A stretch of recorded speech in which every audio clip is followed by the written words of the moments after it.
La Bible est pleine d'histoires qui nous inspirent, mais peu d'entre elles sont aussi puissantes que celle de Shamgar, le guerrier inconnu qui, avec un simple outil, a vaincu 600 Philistins.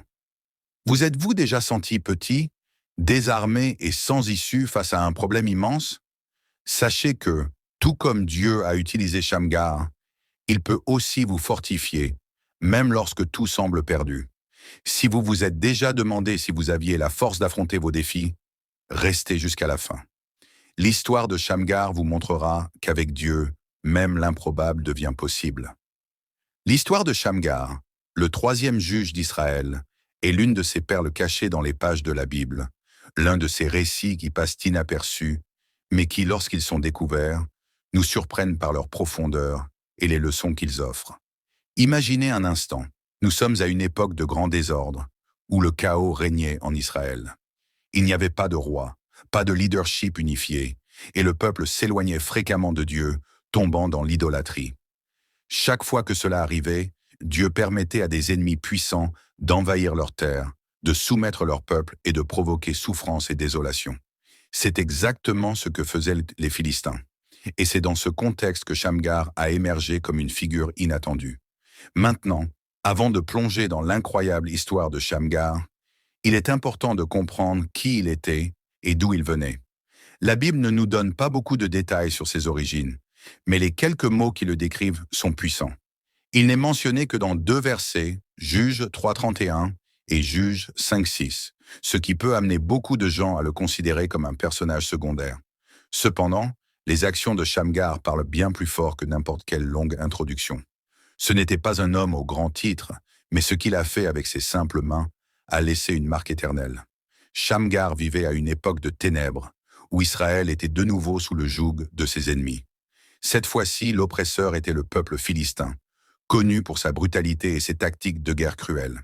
Les Philistins étaient redoutés dans toute la région, non seulement pour leur force militaire, mais aussi pour leur persistance. Ils n'attaquaient pas qu'une seule fois. Ils revenaient sans cesse, s'assurant que la peur reste une constante dans la vie des Israélites. Imaginez la terreur de vivre dans des villages sous menace constante, où chaque nouveau jour pouvait apporter l'invasion d'hommes armés, prêts à détruire, voler et tuer. C'est dans ce contexte que Shamgar est entré en scène, et ce qu'il a fait ensuite défie notre compréhension et inspire une profonde admiration. Shamgar, dans un acte de pur courage et de confiance, a pris ce qui était à sa portée et a accompli l'impensable.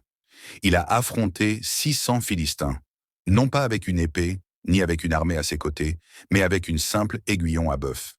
L'aiguillon était un outil utilisé pour guider les animaux dans les champs, une longue tige fine, rien d'impressionnant aux yeux humains. Mais Shamgar, avec une foi inébranlable, voyait au-delà de ce que l'outil représentait. Il savait que dans les mains de Dieu, même l'objet le plus commun pouvait devenir une arme de libération. La scène est presque cinématographique. Un homme solitaire, une simple outil agricole en main, face à des centaines de guerriers armés jusqu'aux dents. Qui aurait pu imaginer qu'il triompherait? Cependant, ce qui se passe ensuite est un miracle qui ne peut être expliqué que par l'intervention divine. Shamgar, avec son aiguillon à bœuf, a vaincu 600 Philistins. 600! Le nombre à lui seul est impressionnant, mais ce qui rend cette victoire encore plus incroyable, c'est que Shamgar n'était pas un soldat. Il n'avait pas de formation militaire. Il n'avait ni armure étincelante, ni épée forgée pour le combat. C'était un homme ordinaire, quelqu'un qui travaillait dans les champs, utilisant un outil du quotidien. Mais lorsque Dieu décide d'agir, les limitations humaines ne sont pas un obstacle. Shamgar l'a prouvé de la manière la plus évidente possible.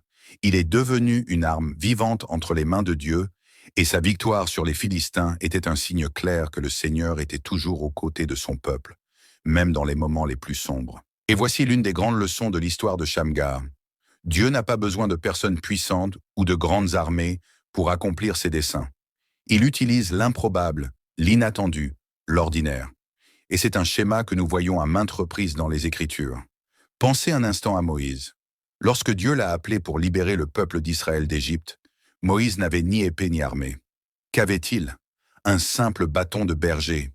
Mais dans les mains de Dieu, ce bâton est devenu un outil de libération, ouvrant la mer Rouge et détruisant l'armée du Pharaon. Ensuite, nous avons David, un jeune berger qui, avec seulement une fronde et quelques pierres, a abattu le géant Goliath. Dieu n'a pas besoin de forces militaires ou de stratégies élaborées. Il a seulement besoin de cœurs disposés, comme celui de Shamgar. La victoire de Shamgar nous enseigne également quelque chose d'important sur la manière dont Dieu travaille dans nos vies. Souvent, nous nous trouvons dans des situations qui semblent impossibles à surmonter. Il peut s'agir d'une bataille personnelle, d'un défi professionnel ou même d'une lutte spirituelle. Nous pouvons nous sentir inadéquats, désarmés, sans les ressources nécessaires pour triompher. Mais l'histoire de Shamgar nous rappelle que ce ne sont pas nos compétences ou nos outils qui apportent la victoire. C'est notre confiance en Dieu. Shamgar a fait confiance à Dieu, et cette confiance a transformé un outil agricole en une arme mortelle. Un autre aspect fascinant de Shamgar est son origine. La Bible l'appelle « fils d'Anath », et ce détail apparemment insignifiant a suscité de nombreux débats au fil des ans. Anath était le nom d'une déesse cananéenne, ce qui a conduit certains érudits à croire que Shamgar n'était peut-être pas un Israélite de naissance. Il pourrait avoir été un étranger, un mercenaire ou même un guerrier cananéen, qui d'une manière ou d'une autre s'est allié au peuple de Dieu. Si cela est vrai, cela rend son histoire encore plus surprenante. Imaginez un homme qui ne faisait pas partie du peuple élu, mais qui a été utilisé par Dieu pour libérer Israël. Cela nous montre que Dieu n'est pas limité par les frontières humaines. Il peut élever qui il veut, d'où il veut, pour accomplir ses desseins. Ce qui compte, ce n'est pas notre origine ou notre statut, mais notre disposition à être utilisé par lui. La brièveté du récit de Shamgar dans la Bible nous enseigne également quelque chose d'important sur la manière dont Dieu voit la grandeur. Dans notre société, nous sommes bombardés par l'idée que nous avons besoin de renommée, de reconnaissance et de longs CV d'accomplissement pour être importants. Mais l'histoire de Shamgar nous rappelle que, aux yeux de Dieu, ce qui compte, c'est l'impact que nous faisons avec ce que nous avons. Shamgar n'apparaît que dans 2 versets, mais ces 2 versets portent une puissance immense. Son acte de courage et de foi a suffi à changer le cours de l'histoire d'Israël à ce moment-là, et Dieu a pris soin de le consigner dans ses Écritures éternelles. Cela nous montre que, pour Dieu, ce n'est pas la quantité de choses que nous faisons, mais la qualité de ce que nous faisons pour le royaume qui compte vraiment. Et en parlant de qualité, nous ne pouvons pas ignorer le message spirituel que l'histoire de Shamgar nous offre. En utilisant un outil simple pour accomplir un acte aussi grandiose, Dieu nous enseigne une leçon puissante sur la dépendance. Shamgar n'a pas compté sur ses propres capacités ou sur la qualité de son arme. Il a totalement fait confiance à Dieu. Souvent, dans notre marche de foi, nous nous retrouvons à essayer de mener nos batailles avec nos propres forces. Nous tentons de résoudre des problèmes, de surmonter des défis et d'atteindre des objectifs par nous-mêmes. Mais l'histoire de Shamgar nous rappelle que, sans Dieu, nos outils, aussi avancés soient-ils, sont inutiles. Mais lorsque nous plaçons notre confiance en lui, même l'instrument le plus simple peut être transformé en une arme de victoire. Shamgar nous enseigne également quelque chose sur le courage. Il aurait pu fuir. Il aurait pu regarder l'armée philistine et penser « Je ne suis qu'un homme. Que puis-je faire contre 600 guerriers ?»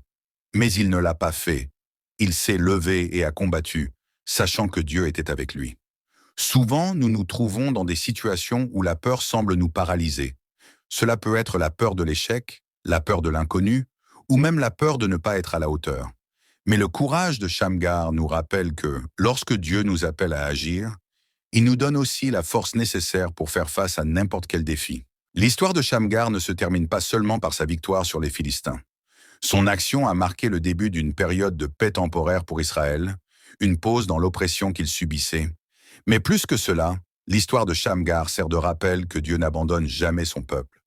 Même dans les moments les plus difficiles, lorsque l'oppression semble écrasante et que l'espoir semble perdu, Dieu élève toujours un libérateur.